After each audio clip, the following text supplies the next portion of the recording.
Hello student, welcome to our YouTube channel संरा advance education. आज हम पढ़ने जा रहे हैं क्लास 7th की हिंदी व्याकरण, जिसका नाम है व्याकरण एवं रचना। और आज हम व्याकरण का लेसन 2 पढ़ेंगे, जिसका नाम है वर्ण विचार। आज हम इसमें वर्ण विचार के बारे में बात करेंगे, वर्णों के प्रकार, वर्णमाला किसको कहते हैं आदि के बारे में आज के इस लेसन में हम पढ़ेंगे। Let's begin the lesson. वर्ण ध्वनि की वह छोटी से छोटी इकाई जिसके टुकड़े ना किए जा सके वर्ण कहलाती है। मतलब ध्वनि की वह छोटी से छोटी इकाई, सबसे छोटी इकाई जिसके टुकड़े नहीं किए जा सकते हैं, उसको हम वर्ण कहते हैं या फिर अक्षर कहते हैं। वर्ण की विशेषताएं। वर्ण की निम्नलिखित विशेषताएं होती हैं। क्या क्या होती हैं? वर्ण भाषा की सबसे छोटी इकाई होती है। मतलब अक्षर जो होता है वो भाषा की सबसे छोटी इकाई होती है। इसके टुकड़े नहीं किए जा सकते हैं। इसके अलावा इसके मेल से शब्द बनते हैं। वर्णों को मिलाकर के शब्द बनाए जाते हैं। वर्णमाला वर्णों के निश्चित क्रमिक एवं व्यवस्थित रूप को वर्णमाला कहते हैं। जब हम जो वर्ण होते हैं उनको हम एक सीरीज में रख देते हैं, एक क्रम से लगा देते हैं, व्यवस्थित ढंग में लगा देते हैं, तो वह वर्णमाला बन जाती है। जिस प्रकार फूलों से फूलमाला बनती है, उसी प्रकार वर्णों से वर्णमाला बनती है। वर्ण निम्न प्रकार के होते हैं। कौन कौन से होते हैं? स्वर। प्रत्येक वर्ण को बोलते समय हमारे मुख से कुछ वायु निकलती है। जब हम अक्षर बोलते हैं तो हमारे मुंह से कुछ वायु, हवा निकलती है। जिन वर्णों के बोलने में वायु के निकलने में कोई रुकावट पैदा नहीं होती है, उन्हें स्वर कहते हैं। मतलब जो स्वर बोलते हैं, स्वर को जब हम उच्चारण करते हैं तो जो हवा होती है, हमारे मुंह से जो निकलने वाली हवा होती है, उसको निकलने में कोई रुकावट नहीं होती है। हिंदी भाषा में 11 स्वर होते हैं। कौन कौन से होते हैं? ए, आ, ई, उ, री, ए, ओ, औ। ये हिंदी भाषा के स्वर होते हैं। स्वरों के भेद। इन वर्णों के उच्चारण में कुछ न कुछ समय लगता है। उच्चारण व समय की दृष्टि से स्वर के 3 भेद होते हैं। जब हम स्वर का उच्चारण करते हैं तो उनमें कुछ न कुछ समय लगता है, जिसके आधार पर इनका वर्गीकरण किया गया है। इनको 3 पार्ट में डिवाइड किया गया है। जैसे क, ह्रस्व स्वर। जिन स्वरों के उच्चारण में बहुत कम समय लगता है उन्हें ह्रस्व स्वर कहते हैं। इनकी संख्या 4 होती है। ये संख्या में 4 होते हैं। कौन कौन से? ए, ई, उ, री। ये ह्रस्व स्वर होते हैं। दीर्घ स्वर। जिन स्वरों के उच्चारण में ह्रस्व स्वर से दुगना समय लगता है उन्हें दीर्घ स्वर कहते हैं। मतलब जो ह्रस्व स्वर होते हैं उनके उच्चारण में बहुत कम समय लगता है, और जो दीर्घ स्वर होते हैं उनके उच्चारण में ह्रस्व स्वर से दुगना समय लगता है। ये संख्या में 7 होते हैं।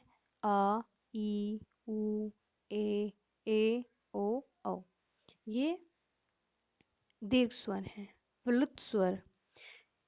इनके स्वरों के उच्चारण में ह्रस्व स्वर से तिगुना समय लगता है। जब प्लुत स्वर का उच्चारण किया जाता है तो इनके उच्चारण में 3 गुना समय लगता है। इनके लिखते समय इन स्वरों के आगे 3 लिख दिया जाता है, जैसे ओम आदि। मतलब यहाँ जो ओ है ये प्लुत स्वर है, इस तरीके से बोलते हैं ओम। तो जो ओ है यहाँ पर उसको बहुत ज़्यादा खींच करके बोला जाता है, तो इसलिए इसके आगे 3 लिखा जाता है। हिंदी में प्राय प्लुत स्वर का प्रयोग नहीं किया जाता है। स्वरों की मात्राएं। अब हम पढ़ेंगे स्वरों की मात्राओं के बारे में। कोई स्वर व व्यंजन जब परस्पर संयोजित होते हैं तो उनमें स्वरों का रूप परिवर्तित हो जाता है। जब हम किसी व्यंजन के साथ किसी स्वर को संयोजित करते हैं, मतलब मिलाते हैं, तो उसका रूप परिवर्तित हो जाता है। स्वरों के इस परिवर्तित रूप को मात्रा कहते हैं। जो स्वर का जो रूप बदला हुआ होता है उसको मात्रा कहा जाता है। इस प्रकार व्यंजनों के साथ मिलने पर स्वरों की केवल मात्राएं ही लगती हैं। जब व्यंजन के साथ स्वर को मिलाकर के हम लिखते हैं तो जो स्वर होते हैं उनकी मात्रा ही लिखी जाती है, उनको पूरा नहीं लिखा जाता है। इधर स्वर दिए हैं, स्वर की मात्राएं दी हैं और यहाँ पर उदाहरण दिए गए हैं। जैसे ए है, ए की कोई मात्रा नहीं होती है, लेकिन जो वर्ण होते हैं, व्यंजन होते हैं, उनको पूरा करने के लिए जो ए है उसका प्रयोग किया जाता है। जो बाकी के व्यंजन होते हैं उनमें ए ऑटोमेटिकली ही ऐड होता है। कल इसका उदाहरण है, कै, आधा कै है ये, और फिर प्लस ए प्लस ले, आधा ले प्लस ए, तो इस प्रकार से ये कल बनेगा। नेक्स्ट आ की मात्रा के आ ले आ काला। उसी प्रकार छोटी की मात्रा ई गे ई रई गिरी विधि। उसी प्रकार बड़ी की मात्रा चे ई नई चीनी। छोटे की मात्रा पेऊ रेऊ पुरु।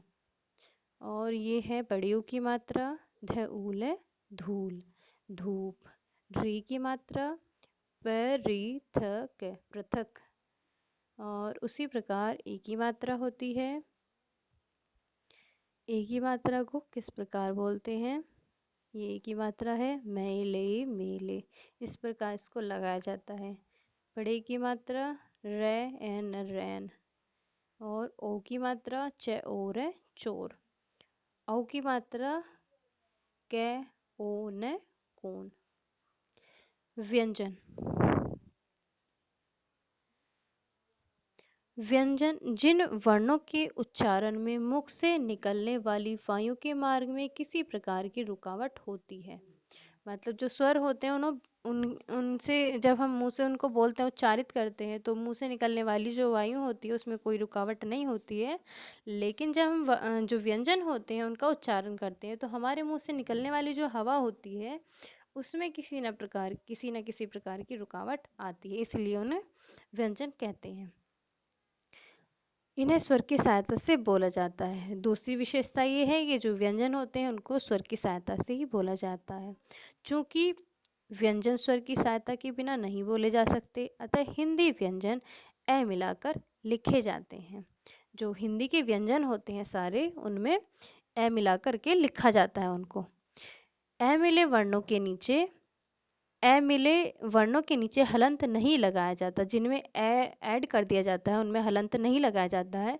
हलंत वहाँ पर लगाया जाता है जहाँ पर ये जो वर्ड होता है, जो वर्ण होता है, वो अधूरा होता है। इस प्रकार प्रत्येक व्यंजन में ए स्वर की ध्वनि छिपी होती है, जैसे आधा कै प्लस ए कै।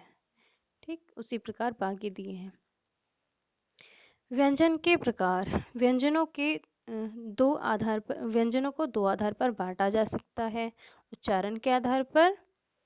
और उच्चारण के आधार पर किस प्रकार? कंठ के द्वारा। ये बोले क्या वर्ग बोला जाता है, कै खे गे घे णे और है बोला जाता है कंठ के द्वारा। और तालु, तालु के द्वारा कौन कौन सी? चे छे जय छे अणे ये और श, ये तालुए होते हैं। और इसके अलावा मूर्धा से बोले जाने वाले टैठ है डैढ़ है अणे और ण ढ और श। दांत से दंत से बोले जाने वाले दंतीय तैथ है दैध है न और सॉरी तैथ है दैध है ल और श। ओष्ठ जो होठ से बोले जाते हैं पैप है बैब है मैं। इसके अलावा दंतोष्ठीय जो दांत और होठों दोनों से बोले जाते हैं वह है केवल। कंठ तालु जो कंठ तालु से बोले जाते हैं कंठ से और तालु से। ए और ए है। कंठोष्ठ ओ और ओ। नासिका जो नाक से। अंग ण ण च और न। इन ध्वनियों को क्रमशः कंठीय तालव्य मूर्धन्य दंतनीय ओष्ठीय दंतोष्ठीय कंठ तालव्य कंठोष्ठीय और नासिक्य ध्वनि कहते हैं। व्यंजनों का वर्गीकरण अन्य दो आधार पर भी होता है, श्वास प्राण की मात्रा, अल्पप्राण और महाप्राण। स्वरतंत्री के श्वसन कंपन, अघोष और सघोष। इनका विस्तार अगले भाग में दिया गया है। प्रयत्न के आधार पर किस प्रकार इनका वर्गीकरण किया गया है। संघर्षी। ध्वनियों का उच्चारण करते समय वायु रगड़ के साथ बाहर निकलती है। जब हम ध्वनियों का उच्चारण करते हैं तो जो वायु होती है वो रगड़ के साथ, घर्षण के साथ बाहर निकलती है। जैसे श से है, ख ग ज फे संघर्षी ध्वनियां हैं। स्पर्श, इनके उच्चारण में एक अवयव दूसरे उच्चारण अवयव को छूता है, एक अंग दूसरे उच्चारण अंग को छूता है तथा निकलने वाली वायु को कुछ देर रोक देता है, जैसे कै, खे, गे, घे, अणे, टे, ठे, डे, ढे, ते। और इसके अलावा बाकी सब ये सभी स्पर्श ध्वनियां हैं। स्पर्श संघर्षी, एक उच्चारण अवयव दूसरे उच्चारण अवयव को स्पर्श करता है तो स्पर्श करते समय वहां कुछ रुककर बाहर जो वायु है कुछ रुककर बाहर निकलती है, जैसे च, छ, ज, झ, अणे स्पर्श संघर्षी ध्वनियां हैं। नासिकीय, इन ध्वनियों के उच्चारण में वायु नाक से निकलती है, ण, ण, न, में आदि ध्वनियां नासिकीय ध्वनियां हैं। अर्ध स्वर, यह और वह अर्ध स्वर हैं। यह के उच्चारण में जीभ का अगला भाग, जो जीभ होती है हमारी, उसका अगला भाग कठोर तालु के पास आ जाता है, कठोर तालु के पास आ जाता है और वह के उच्चारण के होठ के दांतों के समीप आते हैं।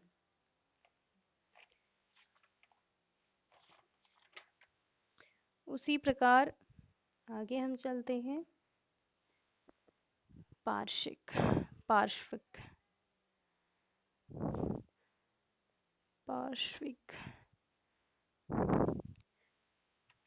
पार्श्विक, इन ध्वनियों का उच्चारण करते समय जीभ का अगला भाग मसूड़ों को छूता है, जो हमारी जीभ होती है उसका अगला भाग मसूड़ों को छूता है और उसके दोनों ओर रास्ता खुला रहता है और वायु निकलती है, जैसे ल। तो ल हम जब बोलते हैं तो हमारी जो जीभ है उसका अगला भाग मसूड़ों को छूता है। प्रकंपित, इन ध्वनियों के उच्चारण में जीभ की नोक मसूड़ों के पास आती है और अंदर से आती है हवा के प्रवाह के कारण वह 2-3 बार कंपन करती है, जैसे र। प्रकंपित ध्वनि है, इसे लुंठित ध्वनि भी कहते हैं। उत्लिप्सित,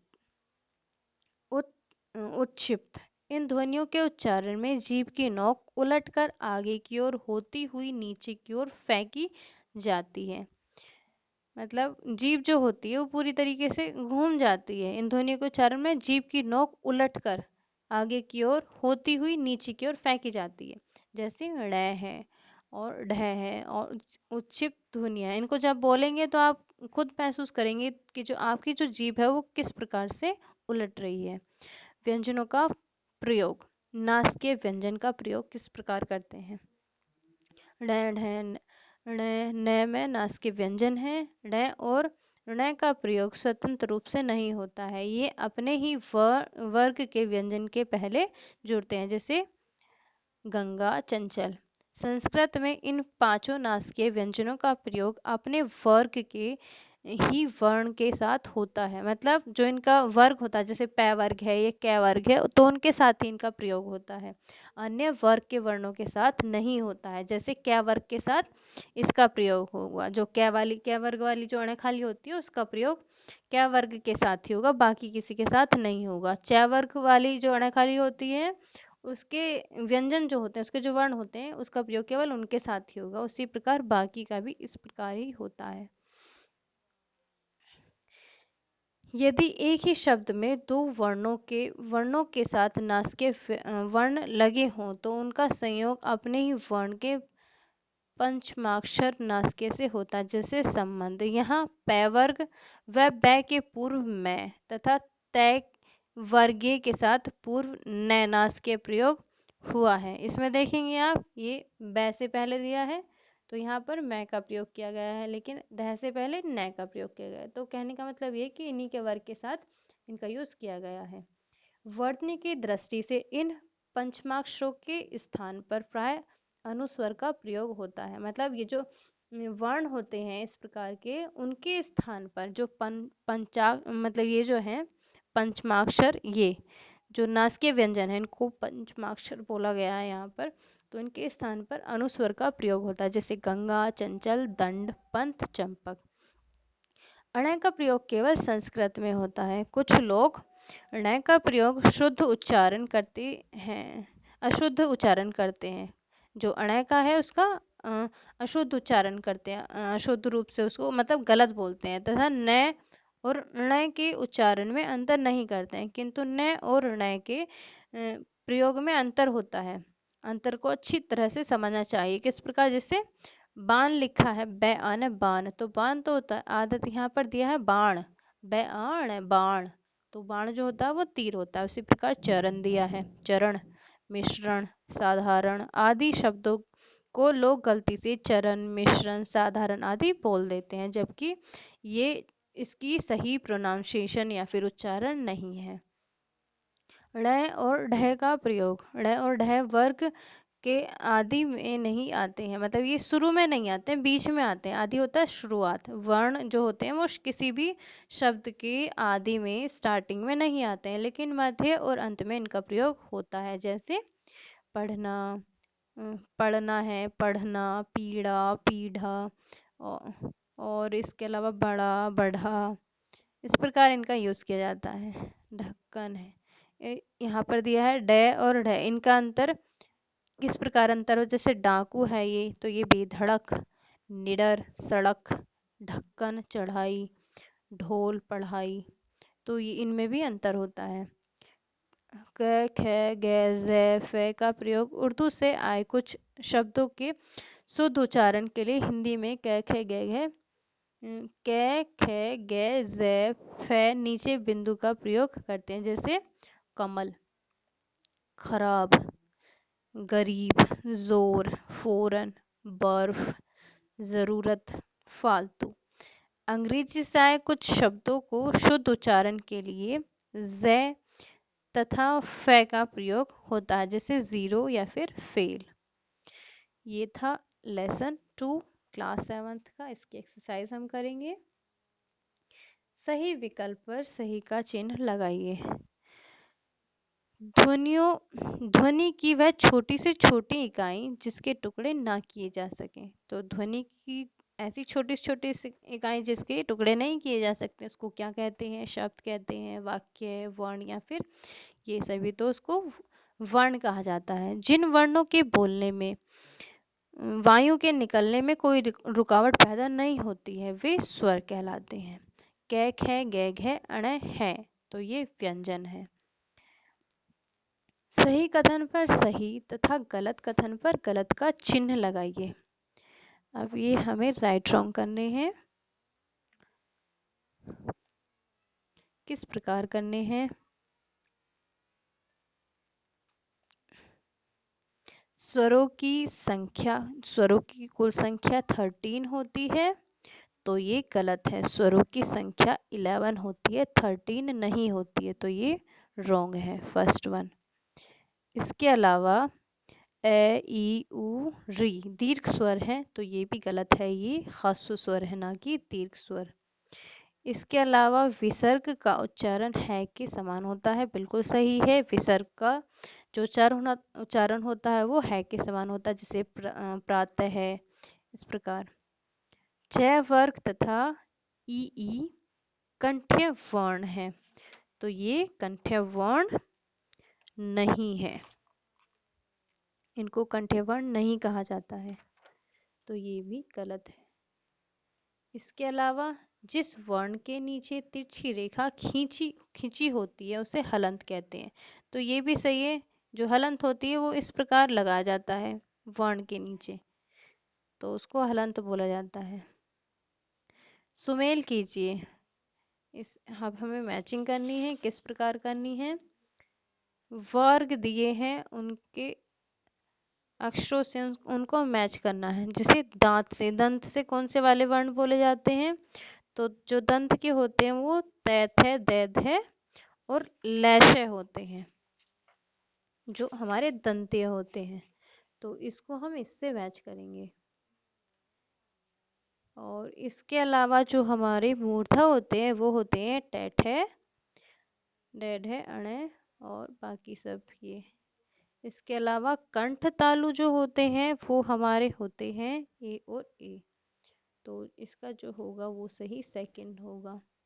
इसके अलावा जो नासिका होते हैं वो ये वर्ण होते हैं, इसका फर्स्ट वन सही होगा। तो ये था क्लास 7th की हिंदी व्याकरण का लेसन 2। वीडियो अच्छी लगी हो वीडियो को लाइक करना, चैनल को सब्सक्राइब करना ना भूलें। Thank you.